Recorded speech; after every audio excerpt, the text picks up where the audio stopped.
Now, you'll remember that on the 16th of April, Supreme Court judges in a case brought by the Group for Women Scotland ruled the terms woman and sex in the 2010 Equality Act refer to a biological woman and biological sex. Previously, the prevailing interpretation had been that a woman, for the purposes of the Act, was either a biological woman or a trans woman who is biologically male, yet has a GRC, that is a gender recognition certificate. This week, we'll be hearing different perspectives on that ruling and taking a much deeper look at how it could and should be interpreted on the ground. The Equality and Human Rights Commission has issued interim guidance, that was on the 26th of April, that in places open to the public, trans women, those people with GRCs and those without, should not use women's facilities such as toilets or changing rooms. We'll look at the practical dilemmas this ruling creates for organisations, businesses and individuals.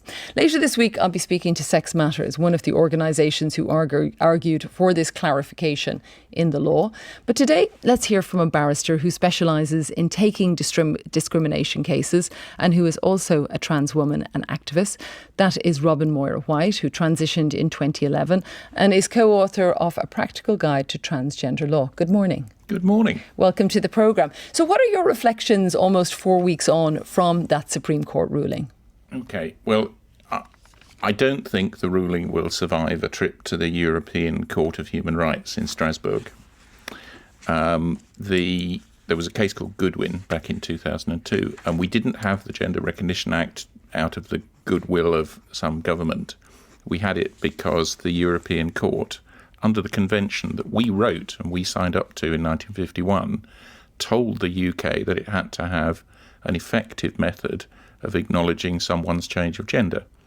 And whether or not, I think it's a particularly poor judgment by the Supreme Court. Whether it's right or wrong, what we have is a situation now where that recognition is not effective and will need to be corrected. But on what grounds would the European Court of Human Rights potentially overrule the judgment?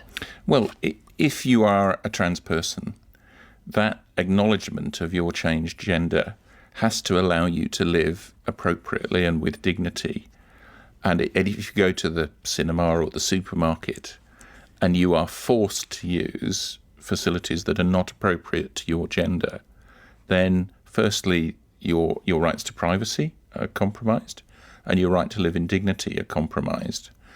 I this week was talking about the circumstance of a trans woman who for 20 years has worked in a financial institution, is not known to be trans other than to her employers. And the employers are trying to decide whether they have to tell her to go and use the male facilities. But could this not be a bedding down period in the sense of when organisations, businesses, workplaces begin to have also adjustments for those that are trans? Because with the Supreme Court ruling, it talked about for people not to be discriminated against.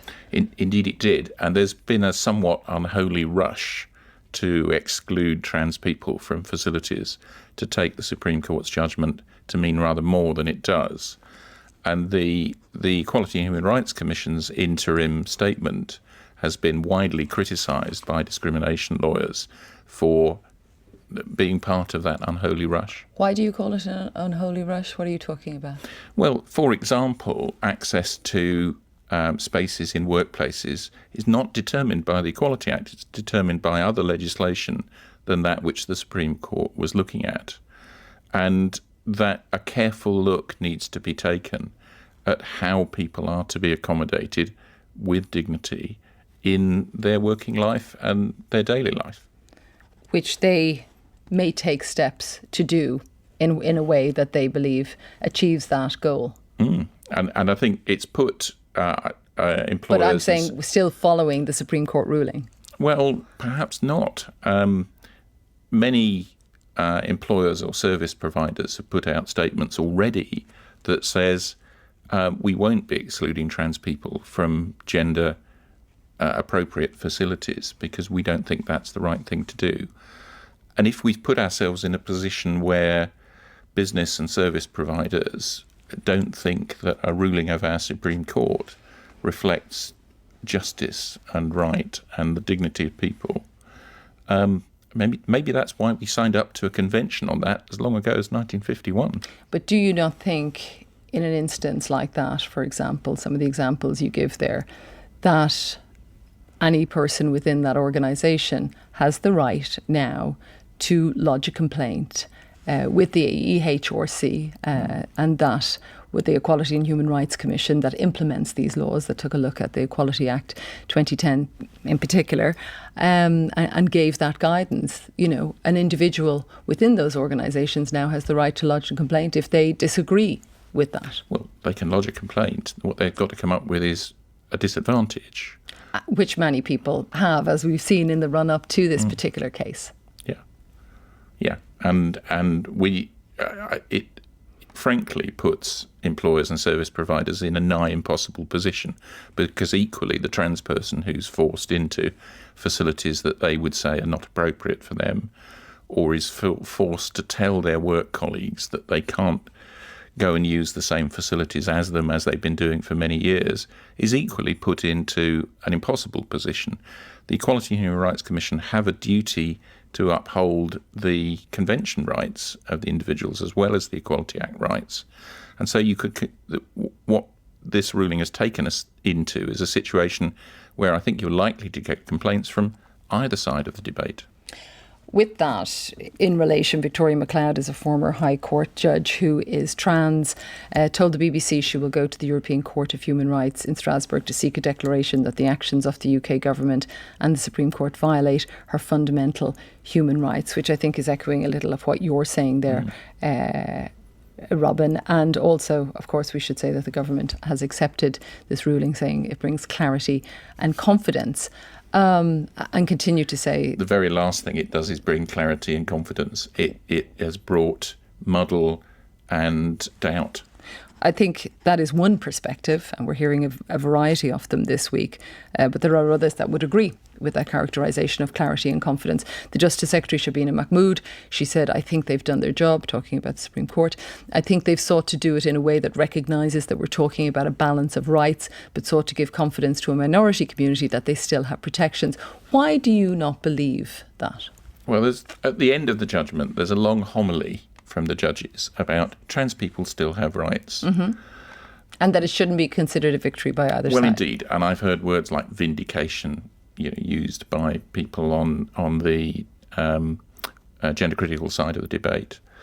The problem is that it's all very well having fundamental human rights, but if in your workplace you're forced to go, you very specifically rejected your birth gender, and now you're forced into facilities that reflect that, that is devastating for someone who has made those choices and made that difficult journey, and their rights are not being respected. Why is it devastating? Well, the definition, gender dysphoria, is complete unhappiness with your birth, sex or gender, and people go through, as I'm sure is well known, considerable and difficult stages which can involve the loss of family and friends, the loss of employment, having to seek new employment in different ways, having to seek medical intervention and surgery, and go through all that. And many of those people, in fact, the vast majority of those people have lived perfectly successfully for many years in their affirmed gender. And to be now told that you have to out yourself to work colleagues and use facilities that you've specifically rejected is devastating. I mean, there are people who would say it is devastating to have to share facilities, same-sex facilities, with a biological man. And there are solutions. There are solutions to that problem, so that one of the areas that I practice in particular is religious discrimination, and some people from certain religions are very keen on the sex differences and maintaining the sex differences. And the way that you accommodate those needs are by providing additional privacy for those people who need additional privacy, not forcing particular groups into that additional privacy. So if there were accommodations for additional privacy for trans people, Would that resolve the issue for you? No, that's exactly the problem. You see, additional privacy for trans people. So you force the trans people into the additional privacy. If you say there are private facilities, and if you are disaffected by the idea that in your normal group there might be a trans person, then you can use the additional private facilities and know that you're not going to encounter anyone else. But we do know with this ruling, the terms woman and sex in the 2010 Equality Act refer to, they say, a biological woman and biological sex. You will have also seen Does that mean, for example, that I have a barrister friend with relatively young children. So can she now not take her young male children into the female facilities when she's at the cinema or the beach or the supermarket? If she can, why are they allowed to be accommodated and not a trans person who transitioned 20 years ago? And maybe it's boy, man. I don't have the answer on that one. But I do want to know from you, that's probably if they're a child under a certain age, but I don't have the specifics for you right now. No, the Act is very clear. The Act says that boy and girl man and woman include boy and girl. That's what the Equality Act says. When it comes to some people now describing you as a man, how do you react to that? Those who do it are being deliberately offensive, generally, when they do. Why do you say that's their motivation? They could say that they're identifying people by biological sex. Well, people can say all sorts of things. There are unpleasant ways to refer to all sorts of people. I never choose to use unpleasant ways to refer to other people. The choice of referring to someone in an unpleasant way is a choice. They might say that having to be pleasant is not reason enough to use a term which they feel is biologically inaccurate. Well, imagine I'm in a queue in a shop and I'm an out trans person. So people have seen me on the TV, have heard me here on the radio. And if the shop assistant happens to know who I am, all right, and asks perhaps another shop assistant to come and open another till and shouts across the shop, would you start with the man fifth down the queue? Would that be appropriate? Yeah, that's just plain unpleasantness. Now, if we're dealing with a court case where the gender identity of someone is relevant, that's a different matter. If we're dealing with how we behave to people in society, there are appropriate ways to refer to people and inappropriate ways. Let me turn to the case again. According to the Equality and Human Rights Commission, or the EHRC, no trans organisations applied to be part of the case. Two trans individuals, Vicky McLeod, the judge that you've mentioned already, and Stephen Whittle, Professor Stephen Whittle, applied to intervene. And they are eminent squeezes from the trans world. They were both involved in the drafting of the 2004 Act.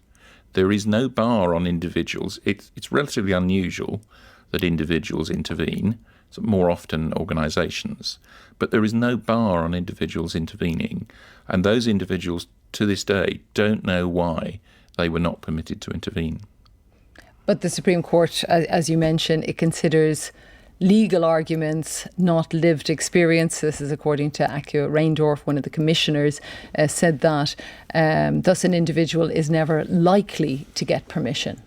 How do you understand, though, no organisation instead of an individual applying to intervene? I mean, just to let our listeners know, the list of interveners of organisations they did hear from was Sex Matters, also Scottish Lesbians, the Lesbian Project and LGB Alliance, the Equality and Human Rights Commission and Amnesty International. Well, Amnesty put some very strong trans-positive points which were not followed by the Supreme Court, and I think are likely to form some of the discussion when this matter gets to the European Court. You're convinced it will? Oh, undoubtedly. I know of a number of applications which are in preparation at the moment. Vicky McLeod has already said she's taking her position to the European Court of Human Rights. the first time a trans person is forced into inappropriate facilities in the NHS, for example, there's likely to be injunction applications. And the new guidance which the Equality and Human Rights Commission are going to produce before the summer is susceptible to judicial review. And on judicial review, the European Convention rights become relevant. Until then, will you abide by the ruling? I will continue to live my life in the way that I've been living it for a long time. So that sounds like a no to me. Service providers and those who provide workplaces don't have a duty to police facilities, and I've never yet been challenged on my use of facilities. You previously called Sex Matters, Kemi Badenoch and Baroness Faulkner, who heads up the EHRC, evil on this topic. I mean, we've just spoken about unpleasant language. Do you still stand by that word? Yeah, it was a strong word used at the time relative to a particular action. But my family were involved in the Battle of Cable Street in the 1930s. And I'm afraid to say excluding vulnerable minorities is a pretty unattractive position for any organisation to adopt. But many would say using language like that just inflames the rhetoric and could also be considered hateful speech. I agree. I perhaps might not have, with a bit more thought, might not have used that word on that occasion, but I used it on that occasion and I stand by it. So you do stand by it? Mm. Thank you for coming in, barrister, trans woman and author of A Practical Guide to Transgender Law, Robin Moira White. More on this topic, as I mentioned, including on Wednesday when we'll speak to